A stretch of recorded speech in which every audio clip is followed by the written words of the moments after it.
Este programa tem o patrocínio de Nutri.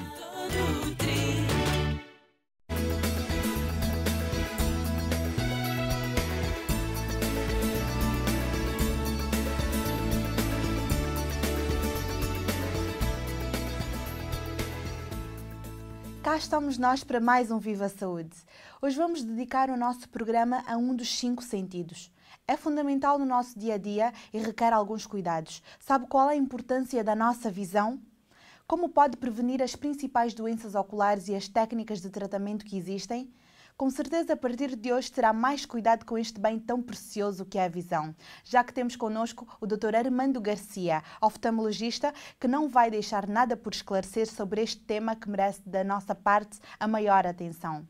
Obrigada, Dr. Armando Garcia, oftalmologista há 18 anos, médico há 20, certo? Certo, com muito gosto aqui. Quais são os cuidados que temos que ter com a nossa visão? Explica-me. Bom, a visão é provavelmente um dos sentidos mais importantes que nós temos. A relação com o mundo exterior baseia-se muito na visão. Portanto, devemos cuidar dela o melhor que sabemos e o melhor que podemos, porque há doenças e há situações, se não tratarmos nos olhos, vamos perder a qualidade de visão e vão comprometer a nossa vida, o nosso desempenho pessoal, profissional. Portanto, devemos dar o máximo cuidado à visão. E começa por coisas básicas. Um rastreio de quando em vez, para ver como é que está a nossa... Quanto tempo? Pois é, depende da idade da pessoa, depende se existe de base alguma doença, mas eu diria como um adulto normal, diria que cada 3 anos fazer uma revisão é correto. Depois, se for detectada alguma alteração, uma tensão alta ou um outro problema, podemos encurtar o rastreio. E também é importante falar nas crianças, que é uma situação que é muito importante. Muitas vezes chegam até nós crianças que, se chegassem mais cedo, nós teríamos conseguido fazer o rastreio e o tratamento das situações que às vezes não têm cura. E as crianças é de especial importância porque a visão não nasce totalmente desenvolvida. Estima-se que uma criança nasce com uma percentagem de visão de cerca de 10% ou talvez menos e vai desenvolvendo a visão até aos 5, 7 anos de idade.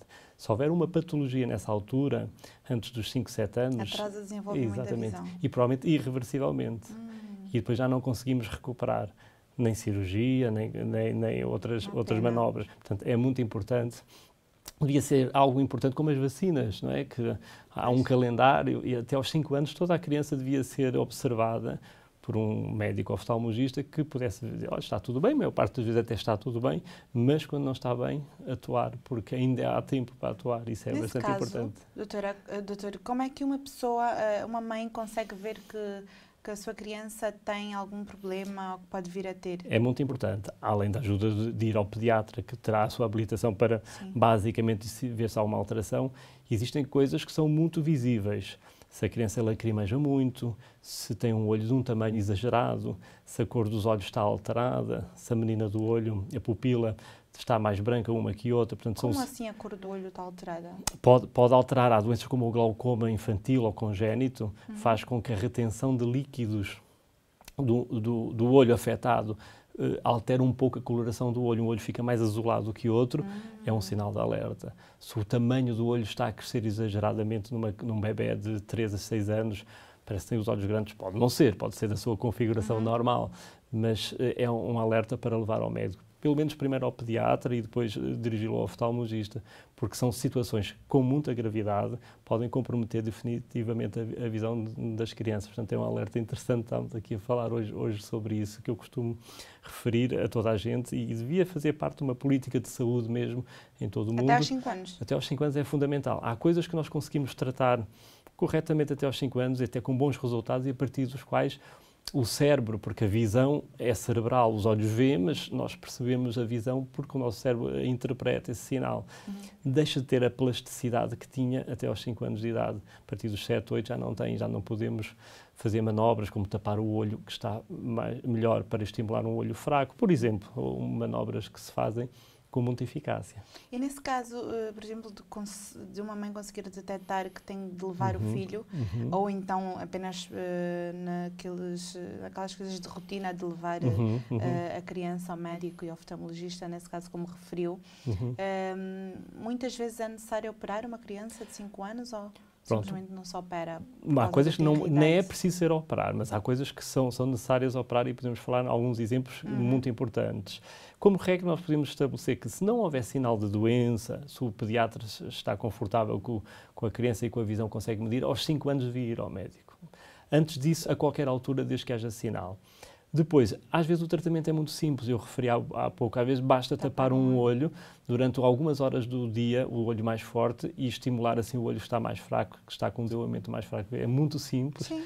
Uma manobra que toda a gente pode fazer, não tem custos, e que vai ganhar uma visão vai dar a ganhar uma visão muito boa ao olho que está a ser tratado na maior parte dos casos. Se fizer isto aos 8, 9 anos, não tem efeito. Há situações que necessitam cirurgia, as crianças podem às vezes ter que ser operadas, são mais raras, não tão raras como isso, e a situação paradigmática é a catarata congénita. A catarata congénita nessa idade. Um bebê pode nascer com catarata já. As pessoas dizem, mas catarata associam a outras idades. Associam à terceira idade. Mas não, há muitos tipos de cataratas, nós até podemos conversar sobre isso. Claro. Um bebê pode nascer com catarata. Que tipo de catarata, então? É chamada mesmo catarata congénita. Um exemplo paradigma simples é aquele que a mãe teve rubéola durante a gravidez e um dos efeitos pode ser o aparecimento de catarata. Se a catarata é diagnosticada, vista em bebê, tem que ser tratada quanto antes. Amanhã, depois da manhã. Porquê? Porque a catarata leva a um bloqueio total da visão e o olho da criança, quando está bloqueada a visão, não vai recuperar a função visual. Portanto, é uma emergência, especialmente se é só num olho. Porque o olho bom é muito favorecido pelo cérebro e o olho afetado não é favorecido e é como que esquecido. Nós chamamos isso de ambliopia.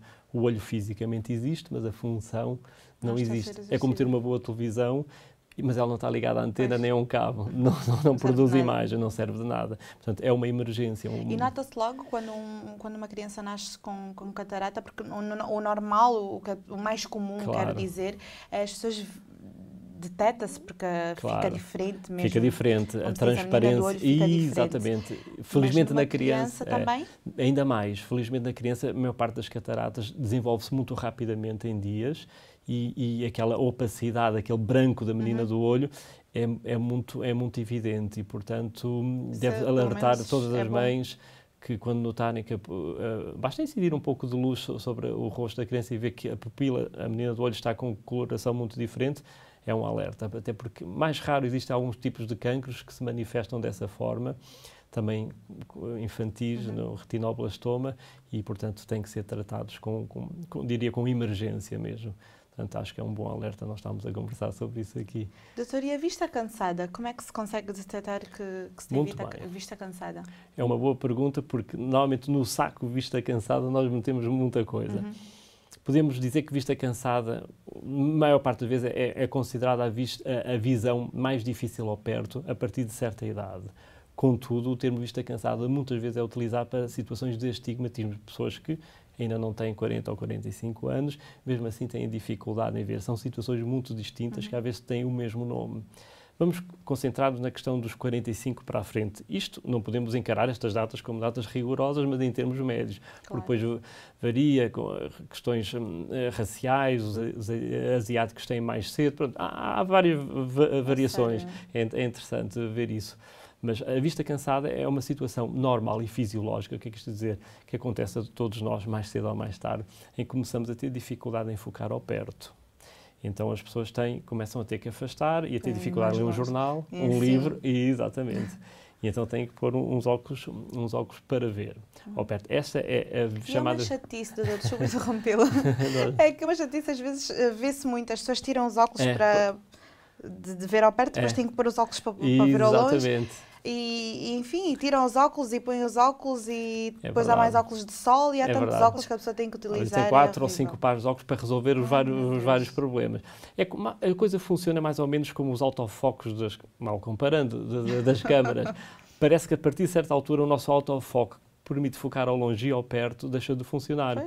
e continua a focar ao longe, mas ao perto começa a ter essa perda de capacidade. E já se sabe porque é que acontece, existe uma estrutura no olho, um músculo e uma lente chamada cristalina que deixa de conseguir focar ao perto e nós vamos ter que, mais tarde ou mais cedo, ter que utilizar óculos para perto. Mas, hoje em dia já se consegue, em alguns casos, tratar a vista cansada. Eu tenho, pronto, a minha formação é cirurgia, como sabe, e a cirurgia da vista cansada, ou em termos técnicos da presbiopia, que é um nome esquisito que em medicina damos para essa coisa, para essa situação, já pode ser tratada em alguns casos. Eu tenho largas centenas de pacientes que não viam bem ao perto, que já têm 50 anos e passaram a ver bem ao perto. Ou a necessidade de óculos foi reduzida drasticamente, ou digamos, em 10 situações que usavam óculos para perto, passam a utilizar numa muito específica ou duas, enquanto a maior parte das vezes conseguem ver um telemóvel, uma mensagem. Como é efetuado esse tratamento? Pronto, há vários tipos de cirurgia que está hoje em dia a provar, está a dar mais resultados neste momento. É a cirurgia através de uma lente intraocular, que tem a capacidade de focar ao longe e a capacidade de focar ao perto. Então, na cirurgia, insere-se a lente Insere-se no olho? a lente. No fundo, a cirurgia vai substituir a lente que até então tinha a capacidade de focar ao perto e ao longe, que é uma lente que nasce connosco, todos nós temos, se chama cristalino, tem essa capacidade. Com o tempo vai perdendo, desde os 12 anos começa a perder capacidade, só que o momento crítico costuma ser entre os 35 a 45 anos, e ela deixa de ter essa capacidade. Associada a isso, começa a ficar um pouco opaca, como se estivesse a ficar com um bocadinho de catarata. Portanto, vamos substituir essa lente que está no início do processo de formação de catarata, muito incipiente, ou não, já pode estar mais avançada a qualquer momento, e vamos substituir por uma lente que continua a focar ao longe e permite restaurar, em grande medida, a focagem ao perto, a qualidade da visão ao perto. Obviamente que o olho é um órgão que tem que ser vigiado como qualquer órgão, como o coração, e não é pelo facto de ter feito uma cirurgia para corrigir uma determinada patologia que vamos deixar andar anos e anos sem ver os nossos olhos, porque podemos ter outras alterações e outras doenças. Sempre, não é? Sempre, há parte disso. Portanto, ainda não é, essa cirurgia ainda não é para toda a gente em termos, pelas suas características, não é? Nem todas as, porque temos que ver o tipo de vida da pessoa que tem, o tipo de atividade, temos que ver o tipo de olho que é, mas com o passar dos anos, cada vez mais pessoas podem se submeter a essa intervenção e é interessante. Eu tenho feito muito essa cirurgia com bons resultados. É muito gratificante porque não nos parece a limitação de ver ao perto, isso não é importante, é muito importante. Claro, hoje em dia a nossa vida... A visão é de máxima importância. Especialmente ao perto, hoje em dia é muito o computador, o telemóvel... E o computador desgasta-nos imenso. Exatamente, e põe em evidência as nossas dificuldades. Sim, sem dúvida. Porque nós temos uma pequena dificuldade. Se não lemos, se não usamos computador, vivemos com aquilo bem. Agora, se temos que usar 10 horas por dia, 8 horas, 7 horas, então põe em evidência, realça as dificuldades e, portanto... Eu quero só que a gente não esgote para já o tema, porque temos que fazer uma pequena pausa. Muito bem. Nós fomos à rua para perceber que cuidados é que algumas pessoas têm com a visão. Venha ver o que descobrimos. Que cuidados é que tem com a visão?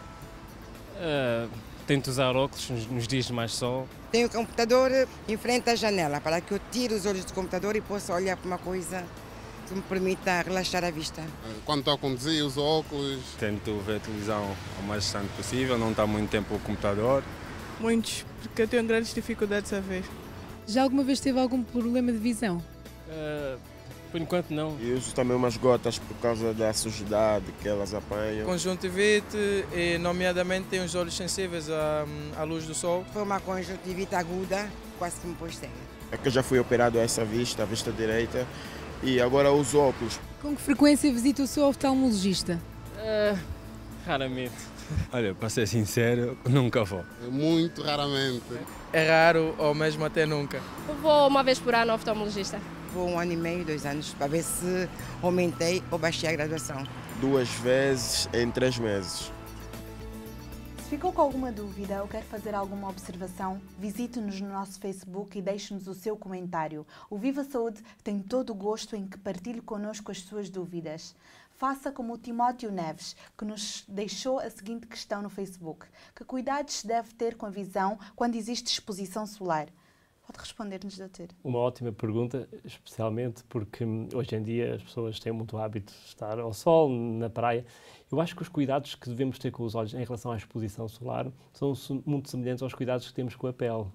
Portanto, o olho também tem o seu pigmento, também tem as suas camadas protetoras, também tem as estruturas para se defender do sol, mas em excesso o sol tem os ultravioletas que podem causar danos. Hoje em dia não há certeza absoluta, mas pensa-se que algumas patologias importantes e com muita incidência na população em geral podem ser devidas aos ultravioletas. As cataratas, mais uma vez, podem ser aceleradas. Hoje em dia conhece que, embora a catarata seja um processo inevitável para qualquer pessoa, o facto de estar exposto a ultravioletas em excesso, a radiação ultravioleta, pode acelerar o processo e torná-la mais perturbadora mais cedo, como outras patologias. Existem patologias a nível da retina, a camada sensível do olho, que pode provocar lesões na própria retina ou estimular o aparecimento de lesões, de outras lesões pigmentadas, ou outro tipo de lesões que fazem com que a visão fique comprometida e às vezes de uma forma irremediável. Portanto, proteger do sol, apesar, é claro que o nosso olho tem as nossas proteções naturais e nós, o ser humano existe há dezenas de milhares de anos, desenvolveu essa proteção. Em determinadas situações, em ambientes mais expostos à claridade, em ambientes, por exemplo, a neve que reflete muito o sol, potencia, multiplica o efeito da luz solar, devemos ter proteções auxiliares. Os famosos e conhecidos óculos escuros são importantes nessa altura, e mesmo fugir da exposição solar. Quando, em excesso, muitas vezes a solução é mesmo evitar as horas de maior exposição ou proteger-nos em zonas mais ensombreadas. E isso é importante falarmos sobre isso aqui. Há bocado falou sobre questões, às vezes, de determinados países que têm estão mais propícios a que apareçam determinadas doenças, determinadas populações, e referiu agora que o facto da pessoa apanhar muito sol, radiação solar, pode propiciar a catarata. Exatamente. Então, as populações que vivem em África, será que têm mais propensão para a catarata do que... Eu não diria mais propensão. Por acaso saiu um estudo muito interessante sobre as diferentes incidências de algumas patologias, a miopia, por exemplo, ao longo no mundo, que se pensava que era uma situação genética, hoje em dia, mas indo diretamente à questão que me fala de ultravioletas e catarata, pensa-se que sim. De muito sol. Exatamente, de muito sol. Por outro lado, o sol não é tão mau assim, o sol tem os seus benefícios e é interessante. Por exemplo, adoro apanhar exatamente, sol. Tem que ser, como em tudo, tem que haver equilíbrio. Provou-se, era estranho porque os países asiáticos tinham uma incidência de miopia muito elevada. Hoje em dia, se pegarmos numa população asiática média, em cada 1000 pessoas, 80 a 90% das pessoas têm miopia. É importante. Comparávamos isto, por exemplo, com a América do Sul ou com a África, a Europa estava ali mais ou menos a meio, a incidência de miopia é oposta, é de 20%, 25%, e não se, é genético. Há um estudo muito interessante que saiu há pouco tempo, há um mês, na Lancet, que é uma revista de prestígio, que demonstra, a teoria deles é que o facto das pessoas estarem mais expostas ao sol faz com que a produção de uma hormona ou de um neurotransmissor chamado dopamina se altere, e faz com que essa neurotransmissor fazia com que o olho crescesse mais. Em termos de miopia, um olho míope, em princípio, é maior no seu comprimento nos asiáticos do que, por exemplo, em África ou na América do Sul. E isso explicava que a exposição ao sol era benéfica. Portanto, as crianças tinham a sua infância mais expostas ao sol, com cuidados, teriam uma menor incidência de miopia, porque o olho não crescia tanto, e um olho que cresce demais é um olho míope. Isto tem a ver com a física da questão, enquanto os asiáticos têm menos tradição de estar expostos ao sol, que as crianças são mais fechadas, até por isso tem que ter mais cuidado, tem menos proteção, e culturalmente são mais fechados. A incidência de miopia era brutal, é de 90%, é incrível. Os cirurgiões oftalmológicos do Japão dedicam-se só a tratar a miopia, alguns deles, e se tratam milhares e milhares, portanto é um país muito populoso. E é interessante isso, portanto o sol, cuidado com ele, mas também não vamos fugir do sol, porque o sol é importante até para os olhos. É uma situação curiosa. Doutor, estava um bocado a referir-se em relação à cirurgia. Uma cirurgia de alguém que queira deixar de usar então os óculos, seja pelo motivo que for, pelo astigmatismo, ou pela miopia, ou pelos dois. Como é que recorre à cirurgia? Em que etapa? Muito bem. Sei que não se pode ir logo diretamente para a cirurgia. Há vários critérios. Nós temos que... A cirurgia hoje em dia resolve a maior parte das situações das pessoas que não querem usar óculos ou lentes de contacto. A maior parte das situações. Eu diria que hoje em dia, com o avanço da tecnologia, cada vez fomos respondendo a situações que não podiam ser tratadas. E hoje em dia, as situações que não podem ser tratadas são em menor número, 10%. É bom. Pronto. Como é que nós temos que avaliar bem? Cada caso é um caso. Eu não posso dizer, é tanta pessoa, o meu amigo tinha 5 dioptrias, eu tenho 5 dioptrias, portanto eu posso ser operado. Isso não é assim. Há vários parâmetros aqui em questão. Tem que se fazer vários exames prévios. Que exames? Pronto, exames do foro oftalmológico, vão fazer medições no olho, várias estruturas, para saber se cumpre os critérios de segurança. Nós, quando fazemos uma cirurgia dessa, temos que perceber que o nível de risco tem que ser suficientemente baixo e fácil de controlar para o benefício. Portanto, tem que haver um grande desequilíbrio a favor do benefício em relação ao risco. Se existe um risco grande, nós não fazemos. Então, a pessoa continua a usar óculos, continua a resolver... Normalmente, a pessoa que mais quer fazer a cirurgia, se calhar, é aquela que tem mais risco, que tem mais problemas. Diria que há 15 anos era verdade. Hoje em dia, porque a tecnologia também vai se aperfeiçoando para responder a esses casos que eu diria que há 15 anos... Por cada 10 pessoas que queria fazer a cirurgia, umas 4 conseguiam fazer, tecnicamente, e hoje em dia, 8, 9, exatamente. Só um pequeno grupo, e acredito que dentro de 5 anos, mais pessoas que hoje em dia não conseguem fazer, vão poder fazer em segurança, porque a questão está a fazer em segurança. E minimizar os efeitos secundários, minimizar os efeitos colaterais, para a pessoa ter um ganho muito grande. Ok, eu beneficiei muito com a cirurgia. Mas em relação à cirurgia da miopia, ou para deixar de usar óculos, porque não é só a miopia, nós não usamos óculos só pela miopia, o astigmatismo é talvez tão ou mais prevalente, ou a hipermetropia. Existem basicamente 2 grandes correntes, ou seja, 2 grandes tipos de soluções. As que utilizam laser e as que utilizam as lentes intraoculares. Qual é que é melhor? Não há uma melhor que a outra. As 2 são eficazes e que sejam utilizadas no paciente correto.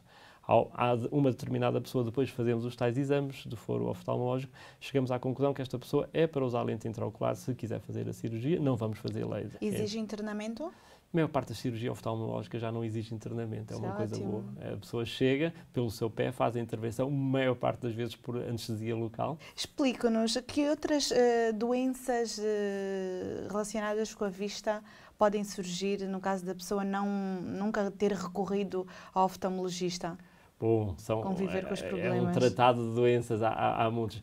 Eu penso que as mais comuns nós acabamos por abordar aqui são os chamados problemas de refração, ou seja, as pessoas querem ver bem e não conseguem ver bem e precisam de usar óculos ou lentes de contacto ou então fazer uma cirurgia para ver bem. Eu diria que hoje em dia, em todo o mundo, metade das pessoas têm necessidade, vendo bem, necessitariam de usar óculos ou precisariam de usar óculos para ver bem. Depois há as doenças infecciosas. As conjuntivites. As conjuntivites, as bacterianas, casos para bactérias, são mais fáceis de tratar, embora o aspecto agudo é um bocadinho mais exuberante, tem muita secreção. E os olhos às vezes ficam inchados. Inchados e tudo. E as virais são mais difíceis de tratar porque, no fundo, há poucos antivíricos, há muitos antibióticos, há poucos antivíricos. Mais uma vez, as doenças virais também nos olhos são mais complicadas e podem deixar sequelas, ou seja, podem deixar cicatrizes que diminuem definitivamente a visão, ou que às vezes nos obriguem... Uma pessoa não tem noção que pode ter uma cicatriz no olho. É verdade, pode. E às vezes até que nos obriga a fazer um transplante de córnea. A córnea é a parte transparente do olho, que nos permite ver como se fosse a janela do olho. É para onde a luz entra para entrar no olho. E ela deve ser transparente, como qualquer janela, não é verdade? Uma cicatriz colocada que se alojou no centro, ou que se criou no centro da córnea, vai fazer com que a visão seja turva e às vezes não há forma de resolver senão com um transplante de córnea. Felizmente a córnea pode ser transplantada. Mas nesse caso já exigiria então internamento, porque é uma cirurgia mais... É uma cirurgia que necessita de anestesia geral, mas internamento não. Tem um período de recobro, 2, 3 horas, em que a pessoa teve uma anestesia geral ou uma sedação, uma anestesia geral não tão profunda como isso, mas está a dormir, basicamente. Depois a cirurgia durará cerca de 1 hora, mais coisa, menos coisa, depende também do cirurgião. E depois tem um recobro de 3 horas, depois já pode, com o olho vendado, do dia para o outro, ir para a sua casa dormir. Eu queria apenas perguntar uma coisa que é muito comum em África, que é as conjuntivites em determinadas alturas, por exemplo, alturas de mais chuva, mais poeira, dos ventos que se levantam na rua. é muito comum aparecerem N pessoas com conjuntivite. Porquê? Acabou de referir, o ambiente, é um ambiente que favorece a proliferação de micro-organismos, porque tendo em conta que os meios de transmissão e também é importante, nós devemos ter algum cuidado com a nossa higiene das mãos e do que tocamos e de mexer nos olhos. Isso tudo é um meio para passar a muito doença. propício, muito. A conjuntivite, a forma de propagação é de contacto. Nós tocamos num lenço ou num papel, outra pessoa tocou, levou as mãos aos olhos e o contágio é muito fácil. Uma coisa, por acaso, que eu li, que eu achei imensa graça, que eu não posso deixar de dizer, é que não sabia que nós próprios podemos passar, temos conjuntivite no olho só e passar para o outro pelas nossas mãos, né? Exatamente. Ou dormir à noite, almofada, esfrega e passa para o outro lado. É a forma de contágio muito comum. Não são só os outros que nos passam, somos nós próprios. Exatamente. E abrimos uma porta, alguém abriu e leva as mãos ao... Portanto, evitar mexer nos olhos com os dedos, ou se eu tiver que fazer, tentar ver se estão limpos e limpar. Portanto, é o bom senso, não é? Há que haver uma certa educação para isso, não é? Uma educação para manter os cuidados de saúde e evitar esse tipo de patologias, porque algumas conjuntivites tratam-se e não deixam sequelas, felizmente a maior parte delas. Mas há algumas, como eu disse, as virais e algumas bacterianas deixam cicatrizes irreversíveis e que depois temos que optar por soluções muito mais drásticas, que exigem muito mais intervenção, que era tão mais simples prevenir. A prevenção é sempre melhor. Também existem as conjuntivites crónicas. Existem conjuntivites crónicas, muitas vezes associadas a fenómenos inflamatórios e alérgicos, não é?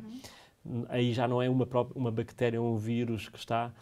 Pode até ter sido no início, mas gerou uma resposta inflamatória que se perpetuou e continua a agredir. E aí tem que realmente ser enérgico a tratar essa conjuntivite, porque aí, através de anti-inflamatórios poderosos, um bom controle médico oftalmológico, porque aí a quase certeza de uma cicatriz, se nada for feito, existe, ou outros problemas. Doutor, esperemos que mais para a frente exista cura para todas as doenças, nomeadamente as da vista, e nós estamos cá à espera para o doutor vir falar sobre isso. Muito bem, com todo o gosto. Aguardamos para um próximo tema. Obrigado. Quer ver o programa mais tarde, com mais tempo? É fácil. Só tem de ir ao nosso canal do YouTube ou visitar o nosso Facebook. Reveja os programas que mais lhe interessam. Mas para já, fica agora com Tome Nota. A visão é essencial e, como tal, exige alguns cuidados. Lavar as mãos frequentemente, fazer rastreios e usar óculos de sol é fundamental. As doenças mais frequentes são a conjuntivite, contagiosa e comum em ambientes com poeira, a miopia, quando há um aumento do tamanho dos olhos e a falta de visão é cada vez maior, e as cataratas, que ocorrem quando há uma opacidade ocular e, nos casos mais graves, pode desencadear cegueira. Outros sintomas de problemas de visão são o lacrimejar, alteração na cor e dor. Deve-se ter especial atenção a estas manifestações nas crianças. A chave para estes problemas passa pela utilização de medicamentos, exercícios do foro ocular e pela cirurgia. A prevenção é o mais importante. Visite o seu oftalmologista e cuide da sua visão. E desta forma chegamos ao fim de mais um programa. Espero que estas informações lhe tenham sido úteis. Despeço-me então com a garantia de que o próximo programa será também do seu agrado. Não perca tempo. Passe no nosso blog e saiba mais sobre o programa. Acompanhe-nos nos bastidores e veja todas as informações que reservamos só para si. Aguardo a sua visita. Até a próxima. Viva bem, viva a saúde. Faça como eu, não abuse das gorduras.